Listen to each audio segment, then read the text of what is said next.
আসসালামু আলাইকুম। এখন আপনাদের জানাবো বাংলানিউজ24.com এর সংবাদ শিরোনাম। শিল্পী সমিতির সম্পাদক পদে ডিপজলের দায়িত্ব পালনে নিষেধাজ্ঞা। বাংলাদেশ চলচ্চিত্র শিল্পী সমিতির সদস্য অনুষ্ঠিত নির্বাচন অভিযোগ তদন্তের নির্দেশ দিয়েছে হাইকোর্ট।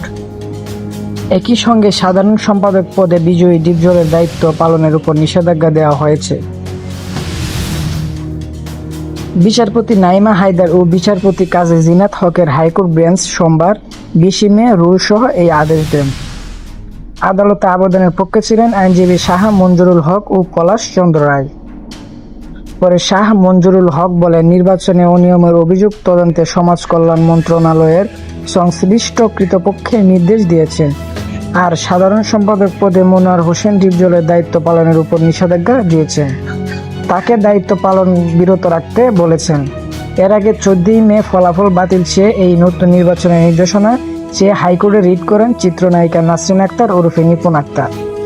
গত 19 এপ্রিল অনুষ্ঠিত চলচ্চিত্র শিল্পী সমিতির 2024-2026 মেয়াদের নির্বাচন অনুষ্ঠিত হয়। 23 এপ্রিল ঘোষিত ফলাফলে সভাপতি নির্বাচিত হয়েছেন মিশা সওদাগর 265 ভোটে। তার প্রতিদ্বন্দ্বী মোহাম্মদ কলি 170 ভোট পেয়ে পরাজিত হন। সাধারণ সম্পাদক নির্বাচিত হয়েছেন মনোয়ার হোসেন ডিপজল 225 ভোট। 17 ভোট কম পেয়ে পরাজিত হয়েছেন নিপুণ আক্তার 209 ভোট। নির্বাচনে প্রধান নির্বাচন কমিশনার হিসেবে দায়িত্ব পালন করছেন প্রযোজক খুরশিদ আলম খুসরো। ভোটের ফলাফল ঘোষণার পর ডিপজল ও মিশাকে ফুলের মালা পরিয়ে দেন নিপুণ।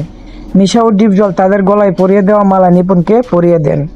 তবে ফুলের মালা দিয়ে বরণের 25 দিন পর এবার নির্বাচিত কমিটির কার্যক্রম স্থগিত চেয়ে হাইকোর্টে রিট করেন নিপুণ। রিট নিয়ে নিপুণ গণমাধ্যমকে বলেন, নির্বাচন কমিশন বাতিল ভোটের সংখ্যা সঠিক দেননি। আমার জানা মতে 81টি ভোট বাতিল হয়েছে, কিন্তু তারা 40টি ভোট বাতিল দেখিয়েছে। এই নিয়ে স্পষ্ট করে কোনো কিছুই আমাদের প্যানেলকে জানায়নি নির্বাচন কমিশন। আবেদনের বিবাদী করা হয়েছে সমাজ কল্যাণ সচিব, তথ্য ও সম্প্রচার সচিব, সাংস্কৃতিক সচিব, বাংলাদেশ চলচ্চিত্র উন্নয়ন কর্পোরেশনের ব্যবস্থাপনা পরিচালক, সমাজ সেবা অধিদপ্তর ও মহাপরিচালক, voluntary social welfare agency, Dhaka কর্তৃপক্ষ। শিল্পী সমিতি নির্বাচনে আপিল বোর্ড, শিল্পী সমিতি নির্বাচন কমিশন, মিশা সওদাগর ও মনোয়ার হোসেন ডিপজল। এই ছিল আজকের সর্বশেষ সংবাদ।